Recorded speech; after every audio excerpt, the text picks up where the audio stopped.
Hello everyone, তোমরা সবাই কেমন আছো? আর আগেই বলে দিই, বেশ কিছুদিন নতুন ব্লগ দিইনি, পুরনো ব্লগগুলোই চালাচ্ছিলাম। আর অফিসে সেদিন অর্পণা সুরজ আমার জন্য এগুলো নিয়ে এসেছিলো, আর এখানে মহাদেবের দর্শন পেয়ে গেলাম। তো অফিস থেকে বেরিয়ে আমি একা একা খেলাম মোমো। ছেলে আমি গেছিলাম দাদার সাথে ডক্টর দেখাতে, তারপর বাড়ি এলাম, মা বানিয়েছিল ফ্রাইড রাইস আর চিকেন।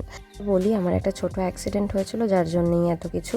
যাই হোক, পরের দিন সকালবেলা এসেছিল রন, আর এই যে বৃষ্টিতে আমি ভেবেই রেখেছিলাম রথটা যেহেতু সানডে পড়েছে তাই আমি বাড়িতে ছোট করে পুজো করব।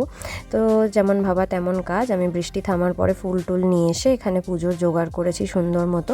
তারপর ঠাকুর পরিষ্কার করে, এই ঠাকুরটা আমাকে দিদিভাই পুরী থেকে এনে দিয়েছিল, তো আমার খুব ইচ্ছা ছিল এটাকে পুজো করার, তো সেই যেমন ভাবা। তো পুজো টুজো সুন্দর মতো করলাম, আর এখানে মা পুজো করেছিল, সেখানেও আমি একটু ধূপবাতি জ্বেলে ঠাকুরকে প্রণাম করলাম।